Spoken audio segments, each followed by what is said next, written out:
How's it going, everyone? Jiivita here with another farming tutorial. This time we're going to be focusing on the hanging crops, or rather the starberry crops in Boundless. So we have our basic starberries, our glossy starberries, and then finally our juicy starberries. And these go essentially in order of difficulty as far as making them happy. So your basic starberries are easiest, whereas your juicy starberries are the hardest, and you have the glossy right there in the middle. And before we get started, I just want to throw out that there's a crazy number of different ways to set up these farms, each one prioritizing maybe something a little bit different. I generally tend towards ease of use rather than maybe trying to cram as much into as small a space as possible, but certainly you could set these up for, like I said, ease of use or compactness or even purely aesthetics. So in other words, don't take this as like the only way or the best way. It's kind of up to you to experiment and find what is the right balance for you. But anyway, let's get down to business. First off, we have our basic starberries. These are really quite easy to make. They like to be planted under waxy leaves. And if you want to prioritize crop, you can use ancient timber at the expense of making seeds, or you can use mold to increase your seed yield at the expense of crop. One interesting thing about the starberries is that you don't have to irrigate them with anything, but in place of irrigation, they like to be near air, or rather they like to be near basically empty space. So much of starberry farming actually has to do with balancing the things that you want to kind of modify its yield rate, but still keeping enough empty space around it that you're not actually hurting your yields. And to give you a quick overview of what you can do with these starberries, the basic ones are actually the more versatile of the three crops. So first off, you can turn them into syrup. You can also make syrup out of sap, which is generally more efficient. But now that you can actually craft, or not craft, but farm starberries, this is actually a fairly attractive reason to farm these crops. But then beyond that, you can of course turn them into food. The starberry food line all gives you a buff that increases your energy regeneration every second. So even while you're using tools, these starberry foods will give you an energy regeneration buff, which if it outpaces your tool use, will essentially allow you to use your tool indefinitely for the duration of the buff. Naturally, the fancier the food, the more energy you get back per second, and the longer the buff lasts. Beyond that, you can use these to make the smoothie healing brews, which are pretty attractive. It gives you a bunch of health up front, plus some health regeneration over a period of time. So those are pretty nice as well. So looking at the starberry setups, we'll be looking at essentially a sustainable version, and then afterwards look at prioritizing for seed versus prioritizing for crop. But taking a look at one of these planted off by itself, you can see that we're already pretty good with just this setup alone. So a starberry planted by itself gets 184 crop yield with 106% seed yield. That means you're always going to get a seed back every time you harvest this, plus you have a 6% chance to get an extra one. So over time, this setup would net you more seeds and expand over time. So if you wanted to take full advantage of these numbers, you could do a single file continuous line of leaves with starberries planted underneath. An alternative setup is that you could do a 2-wide continuous line of leaves with the understanding that some of them will be slightly less. So this gets you 168 crop yield with 102 seed yield. So you'd be missing out on 20% crop yield and 4% seed yield. However, you gain some space saving with this design, and it's still perfectly sustainable. Not only that, it will actually expand over time. And if space is a concern, there's several ways you can kind of cram more into the same amount of space. So you can kind of do this stepping, staggered approach. One thing you do have to keep in mind is that the crop hanging down, if it's hanging down at the same level as the leaves below it, then it will actually make this bottom row less happy. So in other words, you need to go up at least 2 blocks if you're going to do this sort of setup. So if you want to do the single strips, you could do 3 different levels and then reset back down to the base level and then just repeat from there. If you're doing the 2 wide, you can actually do this just kind of nice alternating up and down motion. One thing to kind of keep in mind though is that this setup does take a little bit more kind of inspection to see what is ready to harvest, since some of these rows will kind of obscure the other ones. So harvesting this kind of setup takes a little bit more effort. If you wanted a bit more flat setup, you can always do the same sort of deal. Instead of going up 2 blocks, you can simply bump over 2 blocks and do another setup, and then everything is nice and level. And coming over here to take a look at a crop yield setup. This is set up for maximum crop yield, hence the green 204% for crop yield. You can use the ancient timber for this, and essentially each starberry needs to be within 3 blocks of 2 pieces of ancient timber to maximize the crop. So you can come up with a continuous line of essentially this, and this is repeatable. So starting off, you do 2 blocks of leaves, 2 blocks of timber, then you can do 4 blocks of leaves, and then just repeat that for however long, and then you can cap it off with another 2 blocks of leaves. So basically it'll be 4, 2, 4, 2, and then 2 on the ends when you're done. So pretty easy setup. And for the seed side of things, it's a very similar setup, except it needs to be within range of 3 blocks of mold. But it'll be the same sort of deal, except that the end caps can only have 1 leaf, since it has to be within range of 3 pieces of mold. They could do 1, 3 pieces of mold, 4 pieces of leaves, 3 pieces of mold, etc., etc. As you can see here, the very last leaf does have 110% seed yield, so that is not bad at all, while still having 104% crop yield. So you could kind of balance this to be a mixture of the two.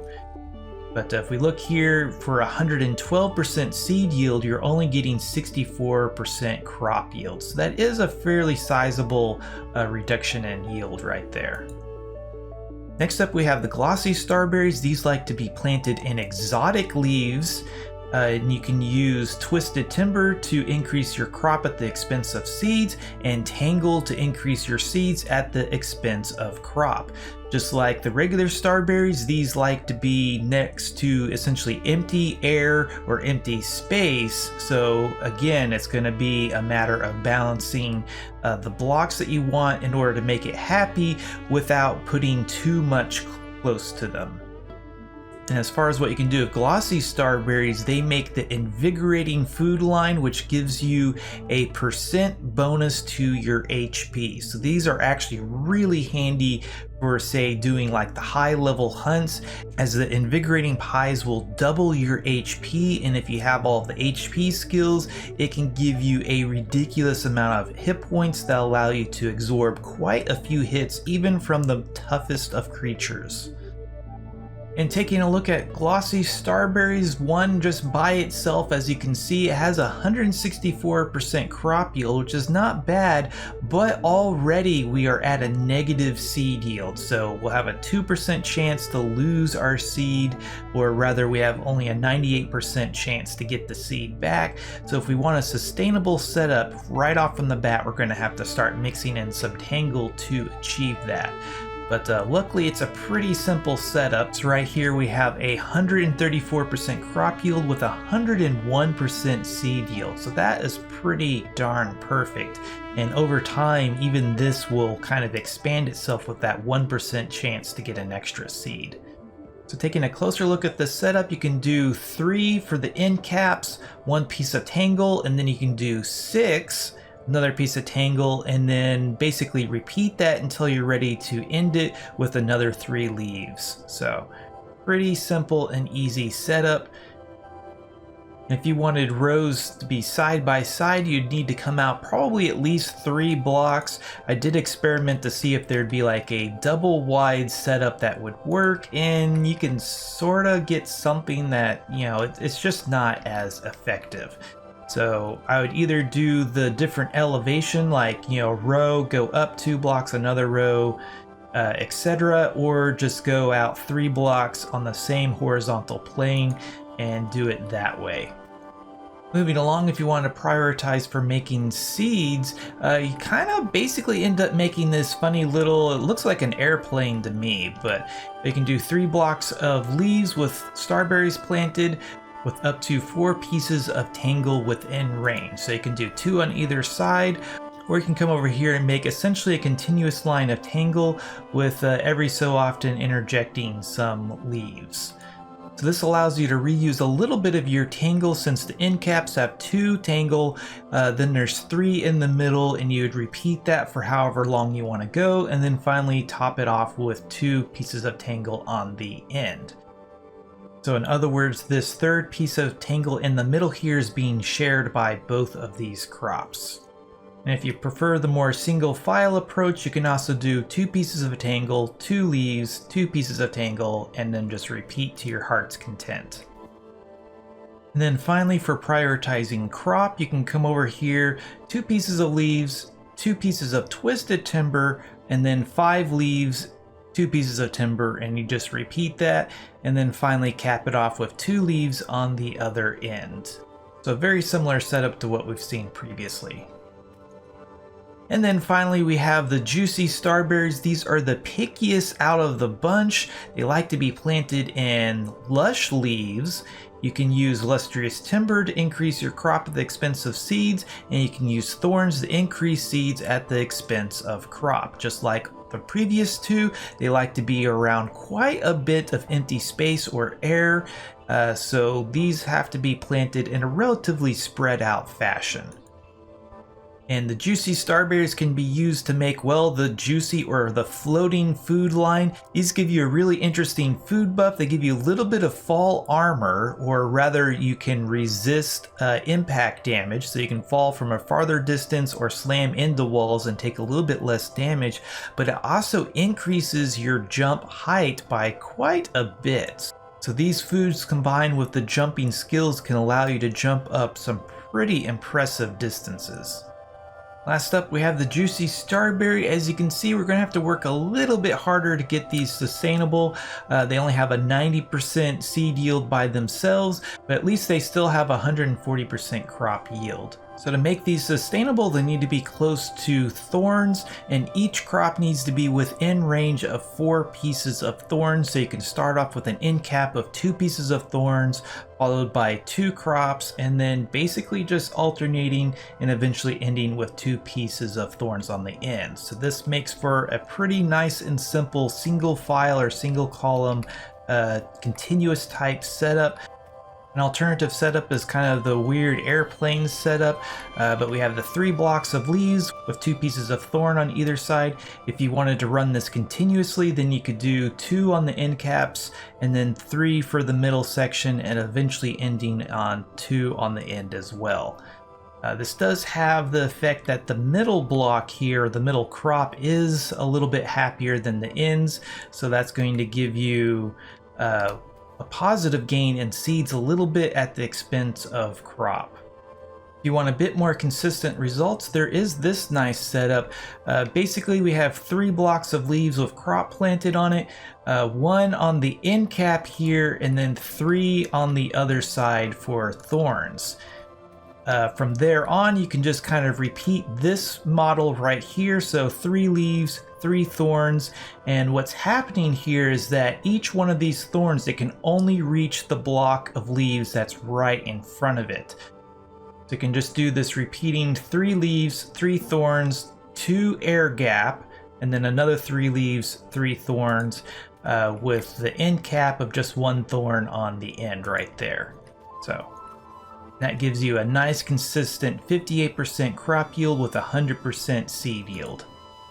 Moving along, if you want to prioritize for crop, you end up having to space these out quite a bit. So you can use lustrous timber to increase your crop yield. So you can do an end cap of 1 piece of timber, 2 leaves, followed by 2 pieces of timber, and then you can just go continuously into the next one. You do have to leave a little bit of an air gap here because it becomes a an air issue essentially of the crops needing to be next to empty space. Then you can do another 2 pieces of timber, 2 leaves, 1 piece of timber, 2 air block space, and then basically rinse and repeat from there. So it's pretty spread out, needs lots of empty space.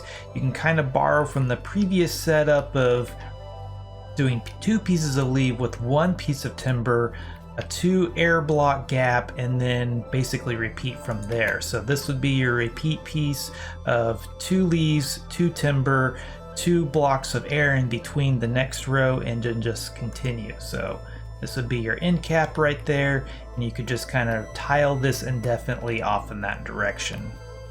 So, but that gives you the maximum crop yield with a pretty painful 30% seed yield. So you wouldn't really have to have a whole lot of this unless you just had a crazy number of seeds to burn through. Then finally, for prioritizing seeds, you can get it all the way up to 106% chance for seed yield, but a dismal 16% crop yield. And this is a pretty space intensive setup at that. So it's really hard to kind of show this off. So I literally knocked out the floor and then some to try to show this off. It does eventually get repeatable, but a lot of this ends up being basically end caps and whatnot. So let's there we go. So that's a decent view. So this is essentially the repeatable part right here. So this right in here. So you can eventually get it to where it's like 1 block of leaf for the crop, and then 2 thorns, and then 1 air gap, a block of leaf, and then 2 thorns. And you can just kind of continue that in a row right there. And that's kind of what this is over here. For the end caps, you'll top it off with 2 more thorns right here. So, and what's going on here is that each one of these needs the benefit of 6 thorns. So right here we have 5 thorns surrounding this 1 block of leaf, but it's also gaining the effect of this thorn right here. This one is just out of range.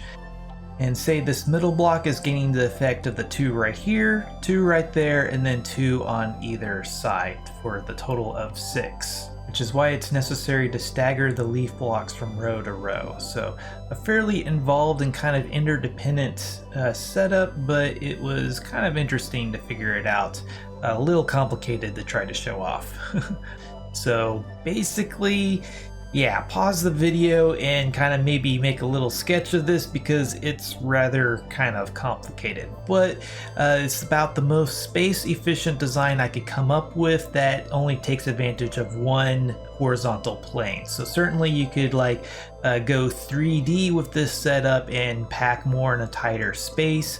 But anyway, I think that covers the Starberry farming guide pretty nicely.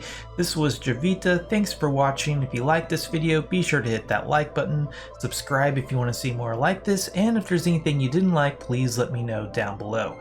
Also, if you like my channel, want to get cool perks, check out my Patreon page. Until next time, peace.